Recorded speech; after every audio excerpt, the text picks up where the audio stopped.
Vaza Jato, boom! A Vaza Jato voltou com tudo hoje e voltou mostrando como o Deltan Dallagnol, o Januário Paludo. O Januário Paludo é aquele que foi acusado pelo Dário Messer de receber propina para defendê-lo. E os outros procuradores da Lava Jato, Deltan, Januário e esses outros, eles influenciaram a escolha do juiz que substituiu o Sérgio Moro em Curitiba. E o juiz que substituiu o Moro é tão ruim quanto ele, se chama Bonat.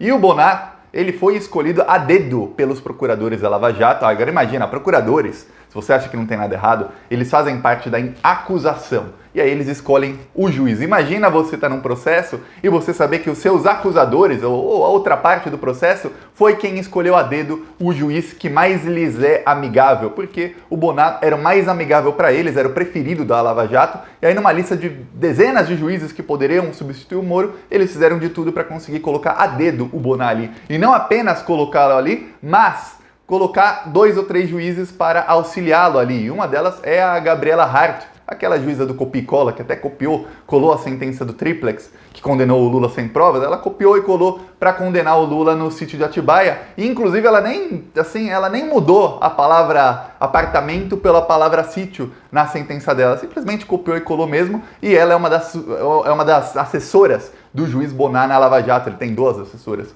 E juízas assessoras, olha só que coisa. E foi escolhida a dedo pelo Deltan. Eu vou mostrar isso, tem áudios, tem áudios. Os áudios do Intercept são bem longos, então vou mostrar só a parte mais importante. Mas antes, um segundinho, você quer ver a casa cair para Lava Jato, para Sérgio Moro, para Deltan, Luiz Fux, todo esse pessoal, essa corja aí que colocou o Brasil na desgraça em que o Brasil está, porque lembre-se, foi Deltan Dallagnol, foi Sérgio Moro, foram eles quem fizeram com que o golpe de 2016 acontecesse e foram eles quem colocaram Bolsonaro ali, fizeram de tudo para o Bolsonaro ser eleito. Inclusive o Sérgio Moro ficou 1 ano e meio quase no governo Bolsonaro fazendo, parece aquele macaquinho, o emoji do macaquinho, fazendo vistas grossas a tudo o que o Bolsonaro fazia de errado. Inclusive agiu várias vezes como praticamente carcereiro do Bolsonaro, advogado de porta de cadeia. Quando o porteiro falou que o assassino da Marielle ia para casa do Bolsonaro, o Sérgio Moro mandou a Polícia Federal convocar o porteiro para ele mudar de depoimento. Agiu igual advogado mesmo de porta de cadeia do Bolsonaro. Então, se você é contra toda essa corja, 1 segundinho, curte o vídeo e se inscreve no canal. É 1 segundo, é de graça se inscrever no canal e você ajuda, porque aqui a gente faz oposição a eles desde sempre, desde que existe o Plantão Brasil. E mais do que isso, além de fazer oposição aqui no YouTube, nas redes sociais, no TikTok, no Instagram, no Twitter, no Facebook, a gente também faz nas ruas, seja por carros de som que a gente tem contra o Bolsonaro em todo o Brasil, em várias cidades do Brasil, ou outdoors. Esse aqui é o nosso de Curitiba, que mostrava vários crimes do Bolsonaro, e temos alguns que falam sobre o auxílio emergencial, e vamos renovar, nessa semana vamos renovar vários outdoors, e vamos falar agora sobre o fato de que o Bolsonaro foi contra o auxílio emergencial, e de que foi ele quem quis diminuir o auxílio de 600 para 300 reais, porque aí, pegou no bolso do povo, o povo vai entender, isso aqui foi em Florianópolis, quando o Brasil completou 100 mil mortos. Quem quiser ajudar com essas, outdoor, carro de som e tudo mais, embaixo do vídeo, 1 segundinho, tem o botão Seja Membro, ou no primeiro comentário tem PicPay, Apoie, conta bancária para quem quiser ajudar. Mas agora vamos falar da Vaza Jato. Olha só, comecinho de janeiro de 2019, estava começando o desgoverno Bolsonaro, a desgraça em que o Brasil entrou, estava começando a se materializar, tomar forma, e o Deltan Dallagnol e os procuradores de Curitiba tinham uma outra preocupação, que era quem é que vai suceder o Sérgio Moro. Porque lembre-se, Sérgio Moro virou ministro do Bolsonaro, o Sérgio Moro ajudou a eleger o Bolsonaro, ele tornou pública uma delação sem provas, que ele sabia que não tinha provas, contra o Palocci. A Vaza Jato mostrou que ele sabia que não tinha provas, tornou pública dias antes da eleição para ajudar o Bolsonaro e para bater no Haddad. E aí o Sérgio Moro virou ministro, e quem é que ia substituir o Sérgio Moro? O Deltan começou mostrando no chat amigos do Januário, não, filhos do Januário era o nome do chat. O Januário é esse procurador Januário Paludo, que era o procurador mais antigo da Lava Jato, e o que o Dário Messer, que era o doleiro dos doleiros, disse, eu pagava propina para esse tal de Januário. Era ele, Januário Paludo. Pois bem, nesse grupo, o Deltan Dallagnol começou a falar o nome de vários juízes que poderiam suceder o Sérgio Moro. E o número 2 da lista era o Bonat. O número 1 não queria entrar. E aí eles falaram, o problema aqui na lista é o número 6, um rapaz chamado Vandré, um juiz. Esse cara é péssimo, ele é horrível. E o número 11 era um rapaz chamado Schatzschneider, é um nome bem alemão. E ele falou, esse cara é PT, ele é horrível. E aí o que aconteceu é que vários juízes foram tirando os respectivos nomes da lista, porque eles não queriam assumir a Lava Jato, muito juiz não queria. E aí chegou na hora H, faltavam poucos dias para acontecer a escolha para acabar o prazo, e chegou o nome, tinha o Bonar, que era o primeiro, porque ele era o juiz mais antigo, então a escolha caberia a ele, ou tinha mais alguns, e tinha esse Schatzsnyder, que o Deltan Dallagnol falou que é horrível, que ele é PT, que ele viria para destruir a Lava Jato, e fez campanha contra ele maciça. Aí o que aconteceu? O presidente do TRF4, que é quem teria poder de escolher o juiz, Ayrton Thompson Flores, ele tirou o nome de 2 juízes da lista, porque falou que eles não poderiam ser elegíveis para o cargo, porque eles já estavam em cargos parecidos, não poderia um juiz de vara penal assumir outra vara penal, ele teria que mudar o tipo de vara que ele estava. E aí o Thompson Flores tirou esses 2 juízes e o Dallagnol ficou desesperado, falou, pô, ou a gente agora confia 100% no Bonar, ou vai entrar esse cara que é péssimo, esse Schatzsnyder, ele é horrível, ele é a pior coisa que pode acontecer com a Lava Jato, o cara é PT. Olha só o jeito que eles falavam, ele é PT, o importante para eles era o quê? Eles, procuradores, lembre-se, procurador é quem faz a investigação e procurador é quem apresenta a denúncia. Então, procurador é a acusação de uma parte. O processo tem o juiz, que tem que ser imparcial, tem a acusação e tem a defesa em qualquer processo, seja uma batida de carro, que um carro bateu no outro, um está acusando o outro, e tem 2 lados e tem o juiz, ou seja, num processo criminal. E aí o que acontece? Aconteceu que a acusação queria escolher o juiz a dedo, porque esse outro aqui não vai dar ganhos de causa pra gente, quem vai dar ganho de causa pra gente é o Bonar. Mas, segundo o próprio Dallagnol, o Bonar era meio preguiçoso, era meio lento, e aí o Dallagnol falou, ele precisa de alguns juízes auxiliares para tomarem as decisões para ele, ele só assina. Olha só como é que a gente acha que na justiça no Brasil é o juiz, ele pega o processo, lê. No caso lá da República de Curitiba, não. Os outros juízes, por exemplo, depois escolheu-se e foi consolidada a copia e cola, a Gabriela Hart, ela é a juíza lá que auxilia o Bonar. Ela copia e cola qualquer sentença, o Bonar só vai lá e assina. É isso que o Dallagnol deu a entender. Que ele é uma marionete, ele é um pau mandado, ele é o pau mandado. Assina aqui, assina. Aí ele vai lá e assina. É isso o que faz ele de acordo com o Dallagnol. E aí eles fizeram um lobby lá no presidente do TRF4 para tentar incluir outros nomes na lista. Não deu, mas eles conseguiram convencer o Bonar. E no áudio o Dallagnol fala sobre isso. Eu vou mostrar o áudio aqui. Olha só.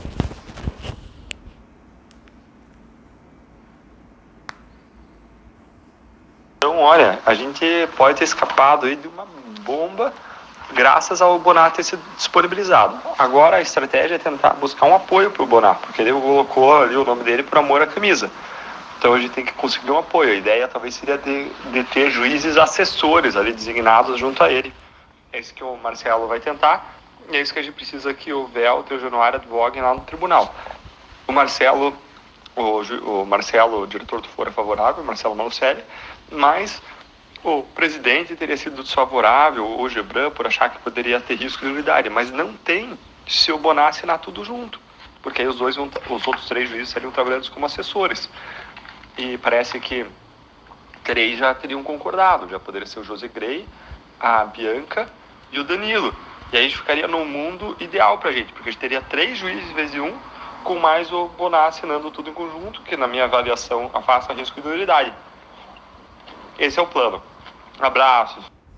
Pois o plano do Dallagnol deu certo, o Dallagnol conseguiu, é o Bonar hoje o juiz. Aí o Bonar, vamos ver quem é o Bonar. O Bonar é um cara que logo que ele assumiu a Lava Jato, uma das primeiras coisas que ele fez foi pegar um processo que tinha do Lula, que não tinha prova nenhuma, e aí ele deu uma decisão bem midiática para ele já aparecer com o nome dele na Globo, apareceu na capa da Folha, apareceu em capa de jornal, que era o quê? Ele bloqueou 78 milhões dos bens do Lula. 78 milhões. É claro, obviamente o Lula não tem 78 milhões, mas quando ele fala um montante tão alto, a pessoa que lê isso, principalmente a pessoa desinformada, a pessoa mais leiga, e ninguém tem obrigação de saber como é que funcionam as leis, o meio jurídico nesse nível, a pessoa vê ali e fala, pô, bloquearam 78 milhões dos bens do Lula, oh meu Deus, o Lula é milionário, olha isso, decisão bem midiática, obviamente o Lula não tinha. O que era aquilo? Era um processo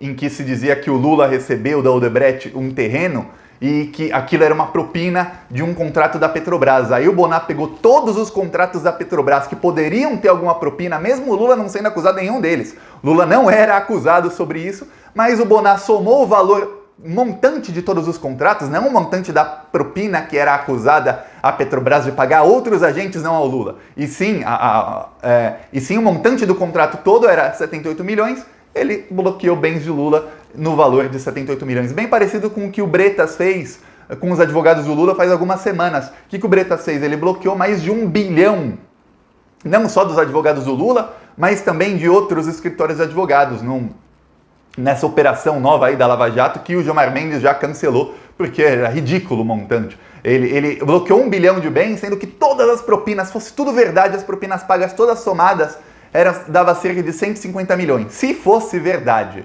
Mas até nessa operação aí do Bretas, esquema S, até dava para perceber que o cara, o delator, ele tentava inocentar as pessoas e a procuradora ia lá e falava, não, isso foi ilegal. Aí o cara, não, foi ilegal o que ele fez, não teve crime. Aquela, teve sim! Aí o cara, tá bom, teve então. A procuradora, que é a acusação, ela direcionava o delator para ele delatar exatamente quem ela queria que delatasse, do jeito que fosse que ela queria. Quer dizer, ela montou a historinha dela ali, o delator tinha que concordar com o que ela queria. E aí, as propinas eram 150 milhões, mas ele começou a cobrar o Bretas juros, não sei o que, deu mais de 1 bilhão bloqueado. Para quê? Para sair na mídia. O Lava Jato bloqueia 1 bilhão. Olha só, o Bonar fez o mesmo com o Lula. Aí a gente vê, será? Comenta aí, você acha que o Bonar é um pau mandado dos procuradores de Curitiba? Você acha que sim ou que não? Que eles mandaram bloquear, o Bonar foi lá, bloqueie-se. Aí, em setembro do ano passado, quando saiu a Vaza Jato saiu em junho, mas em setembro saiu uma Vaza Jato que mostrou o quê? Mostrou que o Moro era realmente um juiz ladrão, que o Moro, ele tornou públicas algumas conversas do Lula e outras ele manteve em sigilo. E para quê? Para fazer com que parecesse, isso foi em 2016, para que parecesse que o Lula queria virar ministro da Dilma. Lembra-se desse caso? O Lula ia virar ministro da Casa Civil da Dilma para salvar o governo Dilma. Mas o Moro tornou públicas algumas conversas do Lula, inclusive algumas que foram obtidas ilegalmente, porque já tinha acabado o prazo dos grampos, e dava tudo a entender que o Lula queria virar ministro da Dilma para fugir do Sérgio Moro, para ter foro privilegiado como ministro e não ser preso pelo Moro. Só que as conversas que o Moro não tornou públicas, as que ele manteve o sigilo, essas conversas mostravam o quê? Conversas do Lula com o Temer, conversas do Lula com vários líderes políticos fazendo articulação para o governo Dilma, para Dilma se manter, para evitar o golpe. E falando, não, vou virar ministro, vou fazer isso, e pessoas dizendo, Lula, você tem que virar ministro para você salvar o governo Dilma. O Lula, não quero virar ministro, vão falar que eu quero fugir do Moro, eu não quero virar ministro. E aí o Lula teve conversa com a Dilma mais de meia-noite, eram os grampos mostrando isso, o Lula conversando, que a Lava Jato escutou mais de 3 meses de conversa do Lula sem ele saber. E ele falando, não quero virar ministro, vão falar que eu vou fugir do Moro, eu não vou virar ministro. Aí chegou um momento em que a Dilma convenceu, o Lula falou, tá bom, vou virar ministro. Aí ele vai lá, conversa com lideranças, fala, gente, eu vou virar ministro, aceitei. Tá, eu vou salvar o governo aqui, vou salvar. E o Moro deixou tudo isso em sigilo. Sabe o que o Bonar fez? O Bonar disse, na época, em setembro do ano passado, dá um Google, Bonar grampos do Moro. Ele falou que o Moro deixou isso em sigilo, o que mostrava a verdade, para a privacidade do Lula, para preservar a privacidade do Lula.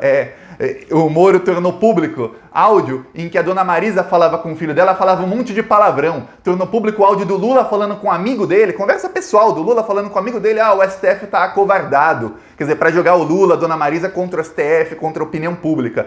O áudio do Lula com a Dilma, do Bessias, que era um áudio ilegal, ele tornou público. Mas os áudios que mostravam a verdade, segundo o juiz Bonar, pau mandado do Dallagnol, quem diz isso não sou eu, foi o próprio Dallagnol, cara, um juiz, o nosso plano vai ser ideal pra gente. O próprio Dallagnol, você escutou o áudio, falou.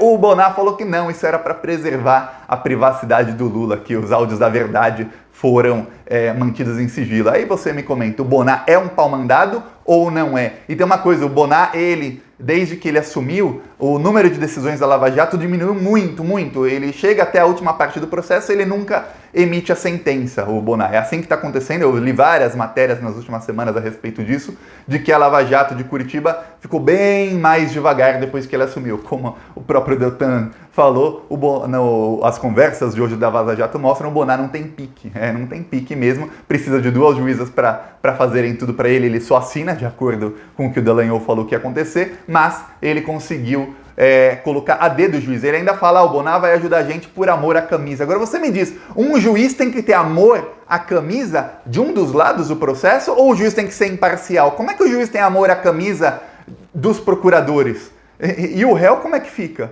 O réu que se dane. E tem uma coisa que eu estava lendo nos últimos dias que pouquíssima gente sabe. A Lava Jato toda aconteceu porque em 2015 foi sancionada uma lei pela Dilma. Olha só, como o PT pega a corda, coloca no próprio pescoço e dá para o inimigo. Vai, me enforca. Que deu para procuradores poder de investigação, poder de polícia. E, na verdade, a lei não foi sancionada pela Dilma, foi votada pelo STF que procuradores teriam poder de investigação, porque até então não teriam. E a Lava Jato jamais teria acontecido, porque a investigação ficaria a cargo de delegados da Polícia Federal. Procuradores não teriam tanto envolvimento com a investigação, e aí você não teria um grupo, uma força-tarefa de procuradores que está ali até fazendo conluio com o juiz e tentando mudar quem é o juiz, tem que ser esse, não pode ser aquele, para salvar a operação. Isso não aconteceria jamais. Mas o STF votou e os votos foram todos de ministros escolhidos pelo Lula e pela Dilma. Foram eles que deram esse poder todo aos procuradores. Olha o que procuradores fizeram com o poder que lhes foi dado. Eles deram um golpe na democracia e deixaram a gente agora à mercê de um desgoverno, desse bandido aqui que está aqui atrás, não a senhora que está passando na rua, o bandido ali, ó, que está com o nariz de Pinóquio, e é isso o que a gente ganhou graças à decisão do STF, graças aos procuradores de Curitiba, graças a Sérgio Moro. E a Vaza Jato vem aí, e essas acusações são gravíssimas contra o Deltan Dallagnol e o CNMP. Se o Conselho Nacional do Ministério Público tivesse um mínimo de vergonha na cara, e eu não sei se tem, vamos ver se tem ou não, eles abririam uma investigação e não precisa usar os áudios da Vaza Jato como prova, não precisa não, é só perguntar para todos os envolvidos, houve mesmo essa tentativa de mudança, essa tentativa de interferência na escolha de quem era o juiz, é só perguntar para os envolvidos, e vários deles não eram ligados à Lava Jato, e é muito fácil perguntar, eles falam se sim ou se não, e aí os responsáveis deveriam ser todos bem punidos, coisa que não acontece com os procuradores da Lava Jato, até hoje, nenhum deles. É isso, gostou? Curte, compartilha, se inscreve no canal e vamos pra cima dessa corja. Falou!